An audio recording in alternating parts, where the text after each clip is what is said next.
I just want to talk, guys. I want to talk about several different things that I'm doing right now. I'm kind of really excited about that I want to share with you. And I had to write it all down because if I don't write it down, I will not remember. But I'm actually officially on my vacation. So it is supposed to be like 2.5 months. But actually, it's really not a vacation because I'm still working, but I'm doing a lot of experimenting.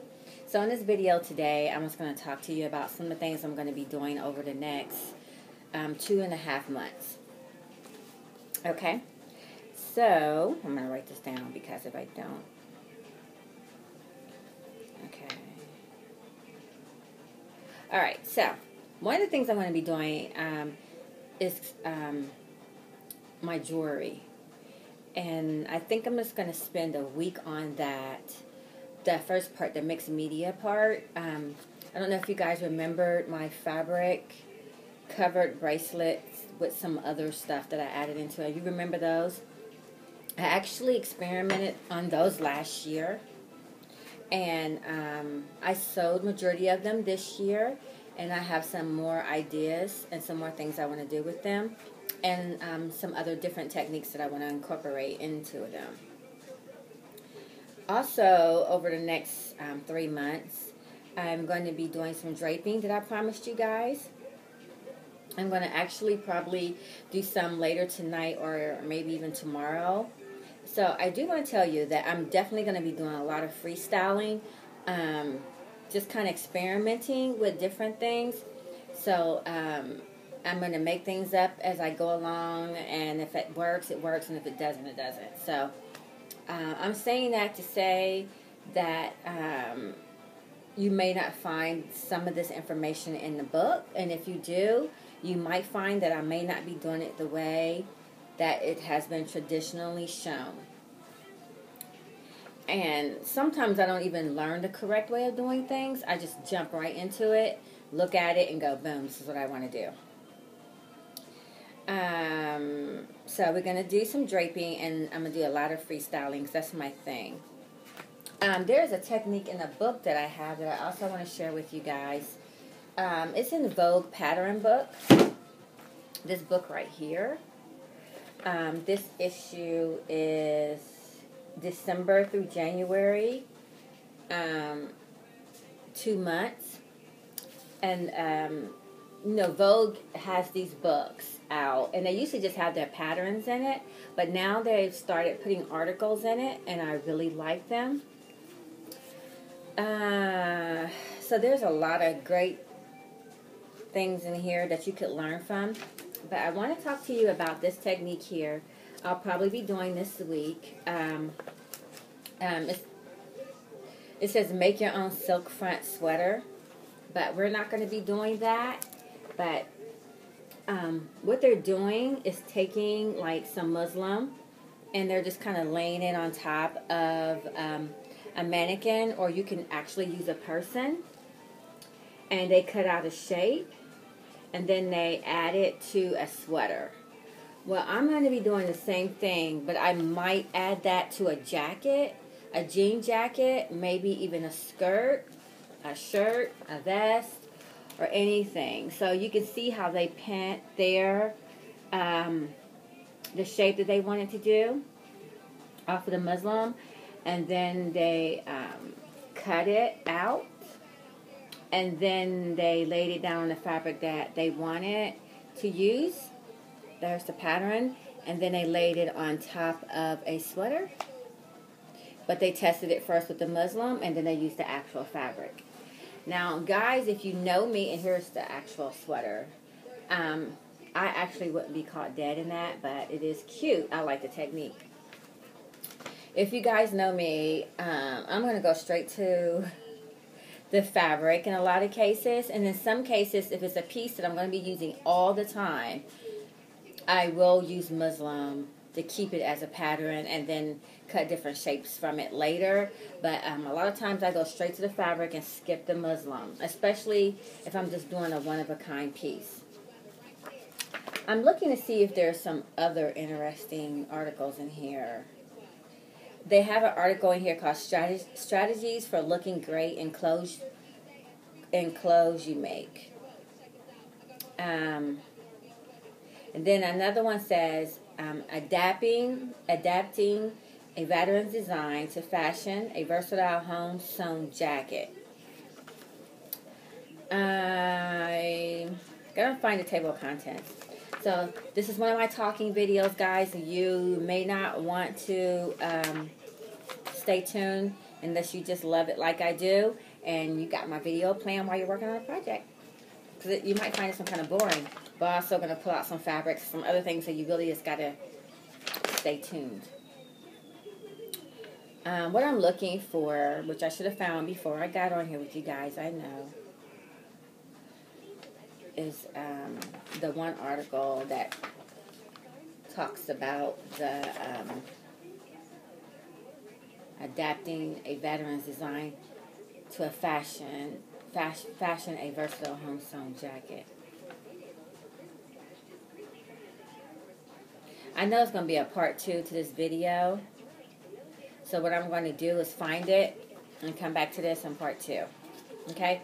Because right now I don't want to waste a lot of time on trying to find it while the video's running out. Another thing I'm going to be working on is my collection for 2013, my spring collection, my spring-summer collection, which is going to be in April.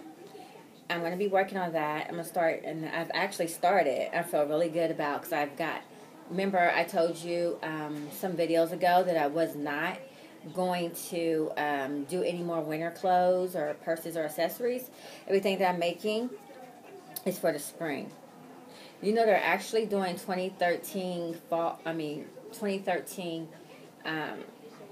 fall winter collection right now, and they've already, a lot of big designers have already done the spring summer ones. So you would say that I'm behind, but I am not really in the industry. Another video I want to talk to you guys about too is about your business, that people that does this as a business. And there's a lot of thoughts that I have on just fashion and making money and what to do next and how to stay trendy and make sure that you're creating things that people are want to buy things. So hopefully I'll do that video too. And it's not going to take long to do that one. Ladies, I decided that I wanted to cover shoes in fabric, but I really wanted to do something a little bit more, because you know I love mixed media. Okay, so I don't want to just cover it in fabric. I also want to paint and put other different types of objects and metals and hardware on the shoes. And I've really been envisioning this very gaudy looking shoe, okay? But before I talk about that shoe, I want to show you 2 shoes that I'm going to start working on. I got this when I was down in Florida, Payless in Florida, okay? And it's a good shoe. And I don't even know why I went to Payless in Florida, because Payless is everywhere. But what I found in that store, they didn't have, they had different shoes that they have here in Columbus. So here's a shoe. And this heel looks so yummy. I mean, you just want to cover that shoe. This is, if I say the name right, Fiona, name of the shoe. And I probably said it wrong. But it's made very well. Okay, so here's a couple of fabrics. Of course, people go to black and white to cover a shoe like this. So I had some scraps laying around, and I wanted to kind of show you what I was thinking of with this shoe. Okay, I have this one.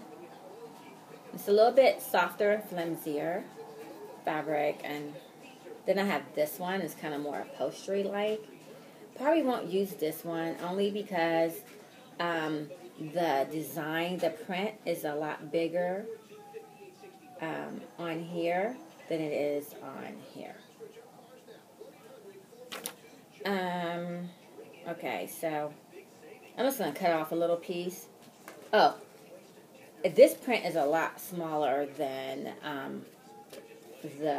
this print, and this is an option too. And believe it or not, guys, this is paper.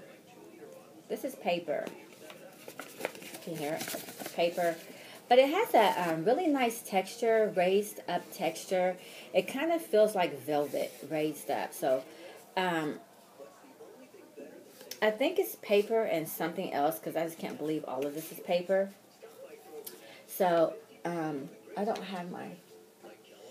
Okay, I'm about to do something I would kill somebody else if they did. I'm going to use my scissors on this paper. Cut that, and then I'm going to also cut out a different kind of shape. And I really don't like using these scissors to do that, but I've already started. Okay, so guys, let's take a look. Here, that will look good on here, some kind of way.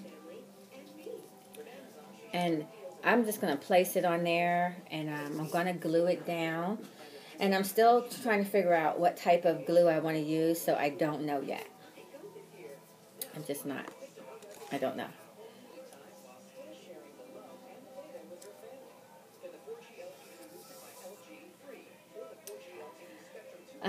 So I don't know. So this is the paper. Now we're going to go ahead and cut some fabric. Let's take a look at that. What I like about this fabric, that it's two-sided. So you're going to, which it doesn't matter because you're not going to be able to see the other side, but I do like that about that. It's one of the things I like about it. What I like about this one is, whereas the paper is kind of stiff, you can still lay it down. Oh, that's kind of cute. Just to have that on the back. You can also put leather on there too. You can just kind of put any fiber you want on there. You just got to figure out how you're going to adhere it on there. So we got... each shoe is going to be different. But I like this. Looks really good. And I'm also going to incorporate some paint. So I'm going to do these shoes and then let you know what happens. And I think I'm going to end up using fabric instead of paper because the fabric is more flexible.